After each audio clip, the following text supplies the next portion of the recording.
دنیا میں رہنے والے ہر انسان کے کچھ حقوق بنائے اور حقوق کے ساتھ ان کے کچھ فرائض بھی بنائے۔ ہر انسان کے لیے کچھ نہ کچھ حقوق ہیں جو انہیں ملنا چاہیے، جو حقوق ان کے لیے محفوظ ہوں، جسے استعمال کرنے میں وہ آزاد ہوں۔ اور ہر انسان کے کچھ فرائض ہیں، کچھ ذمہ داریاں ہیں جنہیں اسے دیانتداری کے ساتھ، ایمانداری کے ساتھ ادا کرنا چاہیے۔ ہر ایک اپنے فرائض کو ایمانداری، دیانتداری کے ساتھ ادا کرے اور اپنے حقوق کو جو اسی کے ہیں اسے مل جائے تو ایک بہترین معاشرہ تشکیل پا سکتا ہے، ایک بہترین معاشرہ مارز وجود میں آ سکتا ہے۔ ہم میں سے ہر ایک کو چاہیے کہ ہم اپنے فرائض، اپنے کرتویہ کو ادا کریں۔ ہم میں سے ہر ایک کو چاہیے کہ جو دوسرے کے حقوق ہیں اسے ہم دیں۔ ہم کسی کے حقوق کو غصب نہیں کر سکتے، ہم اپنے فرض کی ادائیگی میں کوتاہی اور لاپرواہی ہرگز نہیں کر سکتے۔ اگر یہ دونوں چیزیں اپنی جگہ پر درست نہیں ہوں گی تو امن درہم برہم ہو جائے گا، خوشی اور مسرت فساد اور ہلاکت میں تبدیل ہو جائے گا۔ تو ہم میں سے ہر ایک کو چاہیے کہ ہم جانیں کہ ہمارے فرض منصبی کیا کیا ہیں، ہم ایک مومن ہیں، ہماری ڈیوٹی کیا کیا ہے۔ اسلام نے سب بیان کر دیا، اسلام نے تمام چیزیں بیان کر دی کہ اگر آپ مومن ہیں تو آپ کی کیسی کیسی ڈیوٹی ہونا چاہیے، آپ کی کیا کیا ڈیوٹی ہے۔ آپ اسلام دین فطرت ہے، اس نے سب بیان کر دیا۔ اسلام نے یہ بھی بیان کر دیا کہ آپ کے حقوق کیا کیا ہیں، اسے آپ معلوم کریں اور اسے حاصل کرنے کی کوشش کریں۔ اسی طریقے سے ہر ایک شوہر کو معلوم ہونا چاہیے کہ اس کی بیوی کے اس پر کیا کیا حق ہیں، شوہر اسے ادا کرنے میں پھرتی دکھائے۔ اسی طریقے سے بیوی کو یہ معلوم ہونا چاہیے کہ میرے شوہر کے مجھ پر کیا کیا حق ہیں اور وہ اسے ادا کرنے کی فکر میں لگ جائے۔ اسی طریقے سے ماں باپ پر اولاد کے کیا حقوق ہیں، ان حقوق کو ادا کرنے کی کوشش میں ماں باپ سرگردہ رہیں۔ اسی طریقے سے اولاد ہے، اولاد پر ماں باپ کے کیا کیا حقوق ہیں، اولاد ان حقوق کو ادا کرنے کی فکر میں مصروف ہو جائے۔ جب یہ تمام کام ہوں گے تو ایک بہترین معاشرہ تشکیل پا سکے گا، ایک بہترین معاشرہ ہمارے اور سامنے موجود ہوگا۔ آپ دیکھیں کہ ہم میں سے ہر ایک دیکھتا ہے کہ خانگی زندگی اسی وقت خوشی اور مسرت سے پر ہو سکتی ہے جب میاں بیوی کے درمیان اعتماد ہو۔ میاں بیوی کے درمیان اگر اعتماد نہیں ہے تو خانگی زندگی اجیرن بن سکتی ہے، بڑی دکھوں بھری بن سکتی ہے۔ اسی طریقے سے اگر ماں باپ ہیں، ان کے کاندھوں پر جو ذمہ داری بچوں کی تربیت اور پرورش کی عائد ہوتی ہے، اگر ماں باپ عیش عشرت پوشی میں، عیش پرستی میں، اپنی ہی زندگی جینے میں اور مستیاں کرنے میں اگر گزار دیں تو نہ وہ بچوں کی تربیت پر دھیان دے پائیں گے، نہ بچوں کی پرورش پر دھیان دے پائیں گے۔ تو اس سے کیا ہوگا؟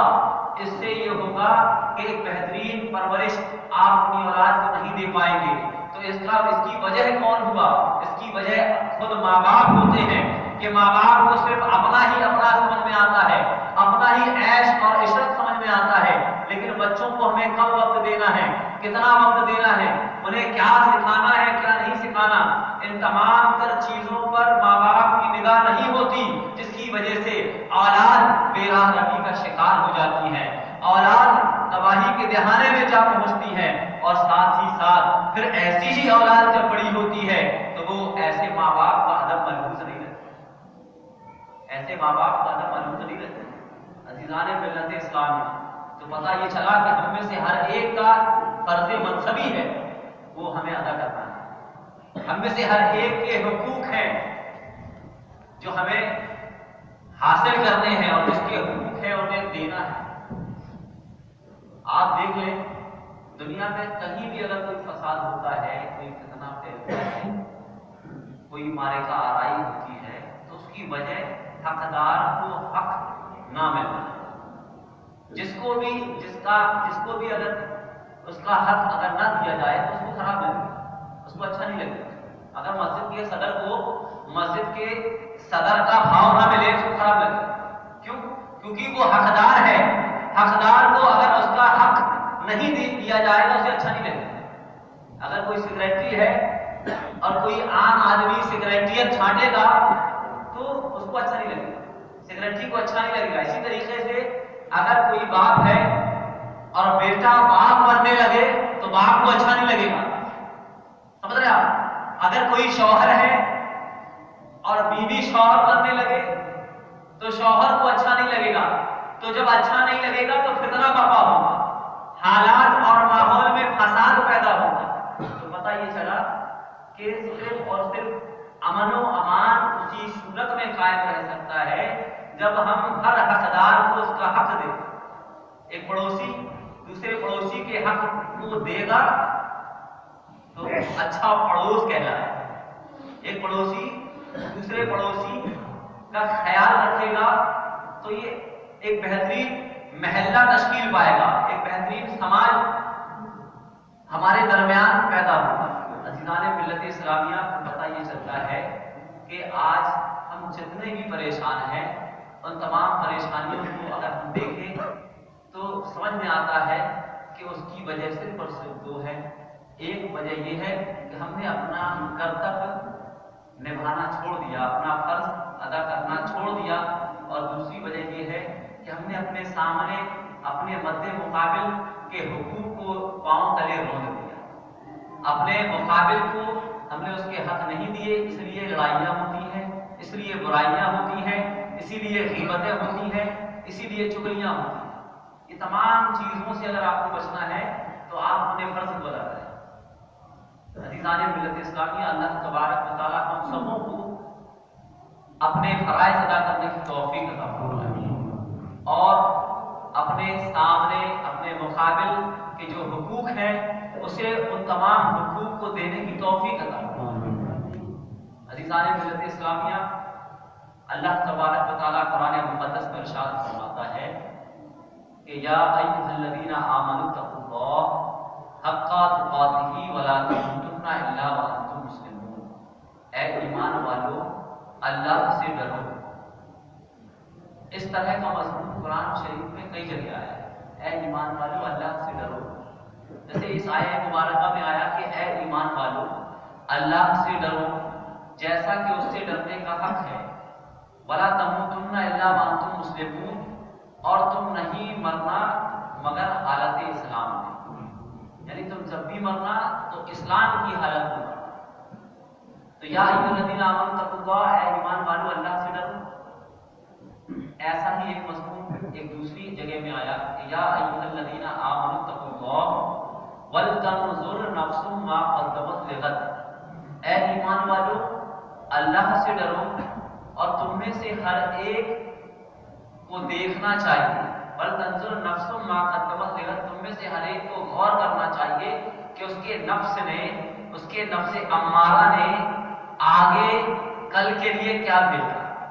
تم میں سے ہر ایک کو, اے ایمان والو اللہ سے ڈرو, اور تم میں سے ہر ایک نفس کو غور کرنا چاہیے, سوچنا چاہیے کہ کل کے لیے ہم نے آگے کیا بھیجا, آخرت کے لیے ہم نے آگے کیا بھیجا, قبر کے لیے ہم نے آگے کیا بھیجا. پھر ایک جگہ آتا ہے یا ایھا الذین آمنوا اتقوا اللہ, اے ایمان والو اللہ سے ڈرو، وقولوا قولا سدیدا، سیدھی بات بولو، صاف ستھری بات بولو، یصلح لکم اعمالکم، اللہ تبارک و تعالیٰ تمہاری اصلاح فرمائے گا، ویغفر لکم ذنوبکم، اور تمہارے گناہ معاف فرمائے گا۔ یعنی مختلف پیرائے میں، مختلف انداز میں، جدا جدا انداز میں اللہ تبارک و تعالیٰ ہمیں حکم دیتا ہے، اے ایمان والو اللہ سے ڈرو، اے ایمان والو اللہ سے ڈرو۔ اور ہم کہتے ہیں بظاہر کہ ہم ڈرتے ہیں، لیکن رب اس ڈر کو نہیں مان رہا۔ رب جسے ڈرنا کہتے ہیں اس ڈر کو آپ سے طلب فرماتا ہے، جس ڈر کو واقعی میں ڈر کہا جاتا ہے۔ اے ایمان والو اللہ سے ڈرو جیسا کہ اس سے ڈرنے کا حق ہے۔ اس سے ڈرنے کا حق، ہم اپنے آس پڑوس کا جائزہ لیں، اپنے آپ کا جائزہ لیں تو ایسا نہیں لگتا کہ ہم جیسا ڈرنے کا حق ہے ویسا ڈرتے ہیں۔ حضرت سیدنا عثمان غنی رضی اللہ تعالیٰ عنہ وہ بھی ڈرا کرتے ہیں، انہیں بھی خوف خدا ہے، خدا کا ڈر ہے۔ حضرت سیدنا عثمان غنی رضی اللہ تعالیٰ عنہ کے بارے میں روایتوں میں موجود ہے کہ حضرت سیدنا عثمان غنی رضی اللہ تعالیٰ عنہ اگر کسی قبر پر جاتے، کسی قبر کے پاس سے آپ کا گزر ہوتا تو آپ کی آنکھیں اشکبار ہو جاتی، آپ رونے لگتے اور آپ کی داڑھی مبارکہ تر ہو جاتی۔ آپ کے ساتھی آپ سے عرض کرتے کہ اے امیر المومنین، آپ جب جنت کا ذکر کرتے ہیں تو ایسے نہیں روتے، جب دوزخ کا ذکر کرتے ہیں تو ایسے نہیں روتے، لیکن جب کبھی بھی آپ قبر کو دیکھتے ہیں تو اس طریقے سے گریہ وزاری کیوں کرتے ہیں، اس قدر رونا کیوں شروع کر دیتے ہیں؟ تو حضرت سیدنا عثمان غنی رضی اللہ تعالیٰ عنہ فرماتے ہیں کہ نبی اکرم نور مجسم شاہ بنی آدم صلی اللہ تعالیٰ علیہ وسلم فرماتے ہیں کہ قبر آخرت کی منزلوں میں سے پہلی منزل ہے، اور جو اس منزل میں کامیاب ہو گیا آگے کی تمام منزلوں میں کامیاب ہوتا چلا جائے، اور قبر آخرت کی منزلوں میں سے پہلی منزل ہے، جو اس میں ناکامیاب ہوا تو آگے کی آخرت کی تمام منزلوں میں وہ ناکامیاب ہوتا چلا جاتا۔ تو میں اس لیے روتا ہوں کہ یہ وہی منزل ہے، یہ وہی آخرت کا پہلا اسٹیپ ہے کہ جس میں اگر میں کامیاب ہو گیا تو میرے تمام اسٹیپ کامیابی اور کامرانی سے ہمکنار ہوتے جائیں گے۔ اگر میں اس پائیدان میں اگر فیل ہو گیا تو ہر پائیدان میں فیل ہوتا چلا جائے۔ عزیزان ملت اسلامیہ، حضرت عثمان غنی بتائیے کہ کس وجہ سے یہ خوف ہے، خوف خدا کیوں ہے ان کو؟ یہ تو جامع القرآن ہے، یہ تو وہ صحابی ہے جنہوں نے قرآن کو جمع کیا ہے، قرآن کو کھالوں میں لکھا ہے، تختوں میں لکھا ہے، پتھروں پر قرآن لکھا ہے، نہ جانے کیسی کیسی چیزوں میں قرآن کو لکھا گیا۔ یہ وہ ذات ہے جس ذات نے قرآن کو جمع کیا، جامع القرآن آپ کا لقب ہے۔ اس جامع القرآن حضرت عثمان غنی رضی اللہ تعالیٰ عنہ جس عثمان غنی کے نکاح میں رسول پاک صلی اللہ علیہ وسلم کی دو بیٹیاں یکے بعد دیگرے نکاح میں آئیں، جب اسے انسانیت پیدا ہوئی ہے اس وقت سے لے کر آج تک اسی کو یہ شرف اور مقام نہیں ملا ہے کہ کسی کے نکاح میں کسی نبی کی دو بیٹیاں آئیں۔ یہ مقام و مرتبہ حضرت عثمان غنی رضی اللہ تعالیٰ عنہ کو ملا کہ یکے بعد دیگرے حضور صلی اللہ علیہ وسلم نے اپنی دو بیٹیوں کا نکاح حضرت عثمان غنی سے کیا۔ حضرت عثمان غنی وہ ہے کہ جس عثمان غنی سے فرشتے حیا کیا کرتے تھے، فرشتے حیا کیا کرتے تھے، جن کی عظمتوں کو سلامی دیا کرتے تھے فرشتے، وہ عثمان غنی جن کے بارے میں قطعی جنتی ہونے کی حدیثیں موجود ہیں، قرآن میں آیتیں موجود ہیں کہ حضور صلی اللہ علیہ وسلم نے آپ کو عشرہ مبشرہ میں سے فرمایا کہ حضرت عثمان غنی قطعی جنتی ہیں۔ جب یہ ایسا قطعی جنتی اس قدر خدا کا خوف کرتا ہے کہ پتہ نہیں آخرت کی اس پہلی منزل میں میں کامیاب ہوں گا یا نہیں ہوں گا، اگر میں کامیاب نہیں ہوا اس میں تو میری آگے کی ساری منزلیں اس میں ناکامیاب ہوتا چلا جاؤں گا۔ جب حضرت عثمان غنی اس قدر خائف ہیں، اس قدر خوف زدہ ہیں، تو ہمیں اور آپ کو کیسے اللہ سے ڈرنا چاہیے، ہمیں کیسے اللہ تبارک و تعالیٰ کا خوف رکھنا چاہیے۔ عزیزان ملت اسلامیہ، حضرت عثمان غنی رضی اللہ تعالیٰ عنہ، حضرت عثمان غنی رضی اللہ تعالیٰ عنہ ساتھ میں یہ بھی فرماتے ہیں کہ اگر مجھے جنت اور دوزخ کے درمیان رکھ دیا جائے، جنت اور دوزخ کے درمیان کھڑا کر دیا جائے اور مجھے یہ معلوم نہ ہو کہ میں جنت میں جاؤں گا یا دوزخ میں دھکیل دیا جاؤں گا، مجھے یہ معلوم نہ ہو تو میں اس پریشانی میں مبتلا ہونے سے زیادہ اچھا یہ سمجھتا ہوں کہ مجھے نہ جہنم میں ڈالا جائے نہ جنت میں ڈالا جائے، بلکہ مجھے وہیں اسی بیچ میں مٹی بنا دیا۔ تو ہم میں سے کون کون ہے جس کو یہ پتہ چل چکا ہے کہ ہم جنت میں جائیں؟ اس خیال میں نہ رہو کہ دوزخ میں میں تو کیا میرا سایہ نہ جائے گا کیونکہ رسول پاک سے دیکھا نہ جائے، اس خیال میں بالکل نہ رہنا کہ جہاں شاعروں نے اس طریقے کی باتیں کہی ہیں، وہیں حدیث پاک میں خود رسول پاک نے فرمایا کہ جو نمازیں نہیں ادا کرے گا اس کی قبر میں آگ بھڑکا دی جائے گی، یہ بھی تو فرمایا ہے، جو نماز نہیں پڑھے گا اس کی قبر میں آگ کے شعلے بھڑکا دیے جائیں گے، جو نماز نہیں پڑھے گا اسے طرح طرح کے کیڑے مکوڑوں کا عذاب دیا جائے گا، جو تمام تر گناہوں کے عذاب کتابوں میں موجود ہیں وہ بھی تو رسول پاک صلی اللہ علیہ وسلم نے فرمایا۔ تو یہ تمام بہکاوے میں آپ نہ آئے، خام خیالی اور خوش فہمی میں مبتلا نہ ہو، جیسا رب سے ڈرنے کا حق ہے اس طریقے سے آپ رب تبارک و تعالیٰ سے ڈریں۔ عزیزان ملت اسلامیہ، رسول پاک صلی اللہ تعالیٰ علیہ وسلم سے پوچھا گیا کہ وہ کون سی ایسی چیز ہے جن چیزوں کی وجہ سے اللہ تبارک و تعالیٰ ایمان سلب فرما دیتا ہے، کسی کے ایمان کو ختم فرما دیتا ہے، وہ کون سی چیز؟ تو رسول پاک صلی اللہ تعالیٰ علیہ وسلم نے ارشاد فرمایا کہ 3 ایسی چیز ہیں کہ جس کی وجہ سے ایمان اللہ تبارک و تعالیٰ سلب فرما دیتا ہے۔ پہلی چیز یہ ہے کہ جس شخص کو اللہ تبارک و تعالیٰ نے ایمان کی دولت عطا کی اور اس نے اس ایمان کی دولت حاصل ہونے کا شکریہ ادا نہیں کیا، اللہ تبارک و تعالیٰ اس سے ایمان چھین لے۔ دوسری چیز کہ اگر کوئی شخص کسی مخلوق پر ظلم کرتا ہے تو اللہ تبارک و تعالیٰ اس سے ایمان سلب کر لیتا ہے، کسی مومن پر ظلم کرتا ہے اللہ تبارک و تعالیٰ اس سے ایمان کو سلب کر لیتا ہے۔ اور تیسری چیز، جسے اپنے انجام کی، جسے اپنے اختتام کی یعنی موت کی کوئی فکر نہیں کہ وہ مومن مرے گا یا مسلم کافر مرے گا، وہ جنتی ہے یا جہنمی ہے، جسے اپنے انجام کی کوئی پرواہ نہیں، بالکل لاپرواہ ہے، ایسے بہت سے لوگ آپ جانتے ہیں بالکل لاپرواہ ہے، ایسے شخص کے بارے میں بھی آتا ہے کہ اللہ تبارک و تعالیٰ اس سے اس کے ایمان کو سلب کر لے گا۔ اب آپ دیکھیں کہ ایسی زندگیاں کیا ہماری تو نہیں ہے؟ کیا ہم رب تبارک و تعالیٰ نے جو ہمیں ایمان دیا ہے ہم اس کے شکریہ کو ادا کرتے ہیں یا نہیں کرتے ہیں؟ ہم اس کے شکر گزار بنتے ہیں یا نہیں ہیں کہ یا اللہ تیرا لاکھ لاکھ شکر ہے، تو ہمیں کیا کیا نہیں بنا سکتا تھا، تو ہمیں کافر بنا سکتا تھا، مشرک بنا سکتا تھا، مجوسی بنا سکتا تھا، بت پرست بنا سکتا تھا، آتش پرست بنا سکتا تھا، ستارہ پرست بنا سکتا تھا۔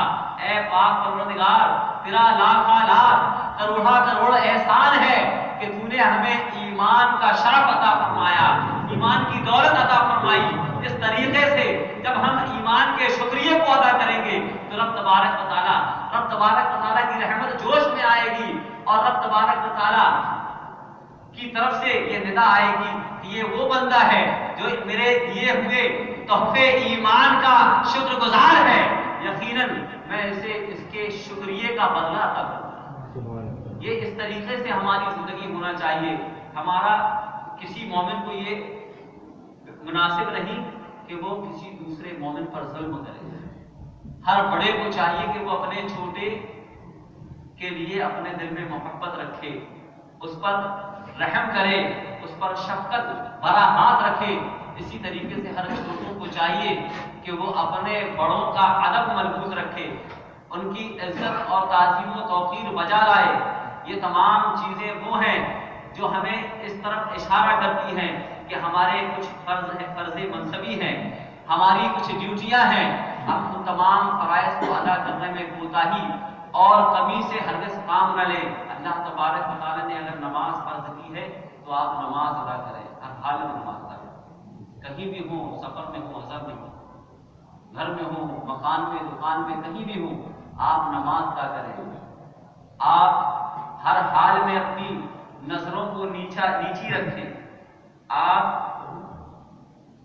اللہ کے رسول صلی اللہ تعالیٰ علیہ وسلم کی جو ازواج مطہرات ہیں، جو آپ کی پاکیزہ بیویاں ہیں، امہات المومنین، ان سے تک اللہ تبارک و تعالیٰ نے فرمایا کہ وَلَا تَبَرَّجْنَا تَبَرُّجَ الْجَاهِلِيَّةِ الْأُولَىٰ، کہ اے نبی کی بیویوں زمانہ جاہلیت کی طرح بے پردگی سے کام نہ لینا. یعنی جس طریقے سے پہلے بے پردہ رہتے تھے، اب چونکہ اسلام آ چکا ہے اور اس میں کچھ فرض منصبی ہے، کچھ ڈیوٹیاں ہیں، کچھ حقوق ہیں، کچھ رائٹس ہیں، اس کے حساب سے اب رہنا ہوگا. پہلے جیسے رہتے تھے اس طریقے سے نہیں، اب باحیا اور باپردہ رہنا ہے. تو یہ تمام وہ چیزیں ہیں کہ جب ایک نبی کی بیویوں کو جب یہ حکم ہے تو ہم میں سے کون ہے جو اس بات پر تیار ہو جاتا ہے کہ ہمارے گھروں میں بے پردگی کا نظام ہے، ہمارے گھروں میں بے حیائی ہے. ہم کیوں عورتوں اور مردوں کے اختلاط کے کھانے کا اہتمام کرتے ہیں؟ ہم کیوں عورتوں کو الگ اور مردوں کو الگ کھانا کھلانے کا انتظام نہیں کرتے؟ ہم کیوں شادیوں میں بے حیائی اور بے غیرتی والے لباس اپنی بہنوں کو، اپنی بیویوں کو پہنانے کی اجازت دے دیتے ہیں؟ ہم کیوں کیمرہ مین کے سامنے اپنی بیویوں، اپنی بہنوں کو بٹھا کر فوٹو شوٹ کرواتے ہیں؟ کیا ہماری بیویاں، کیا ہماری بہنیں نبی کی بیویاں اور امہات المومنین سے زیادہ تقوی والی ہیں؟ کہ نبی کی بیویوں کو تو یہ حکم ہے، قرآن میں آتا ہے کہ اے مومنو، جب نبی کی بیویوں سے کچھ مانگو تو من ورائے الحجاب، تو دیوار کے اس طرف سے مانگو. اگر وہ دیوار کے اس طرف ہو، دیوار پار کر کے جانے کی اجازت نہیں ہے. کس سے؟ نبی کی بیوی حضرت خدیجہ سے، حضرت ماریہ سے. آپ بتائیے، یہ تمام جو نبی کی بیویاں ہیں، ان نبی کی بیویوں سے کوئی صحابی اگر کوئی چیز مانگے تو پردے سے مانگے، آواز سے مانگے. اور اس کے بعد ہم یہ کہتے ہیں کہ بھائی دل کا پردہ ہونا چاہیے، دل کا پردہ ہونا چاہیے، نظر کا پردہ ہونا چاہیے. ایسا کچھ بھی نہیں ہے. ہر حال میں پردہ اسلام کا جیسا ہے ویسا ہونا چاہیے. کیا ہم میں سے کوئی ایک ایسا ہے؟ کیا کوئی یہ گوارا کر سکتا ہے کہ وہ ٹوپی کو سر میں پہننے کے بجائے پیر میں پہنے؟ ہم میں سے کوئی ایک ایسا ہے جو یہ کہے کہ ہم جوتے کو سر میں پہنیں گے؟ ہم میں سے کوئی ایسا ہے جو اغال دان میں جس میں تھوکا جاتا ہے اس میں پانی پیے؟ ہم میں سے کوئی ایسا ہے جو گلاس جس میں پانی پیا جاتا ہے اس میں اس کو اغال دان بنائے؟ ہم میں سے کون ایسا ہے جو بیل سے ہل جوتنے کے بجائے گھوڑے سے ہل جوتنے لگے؟ ہر ایک کا اللہ تبارک و تعالیٰ نے ہر ایک کے پیدا کرنے کی علیحدہ وجہ بنائی.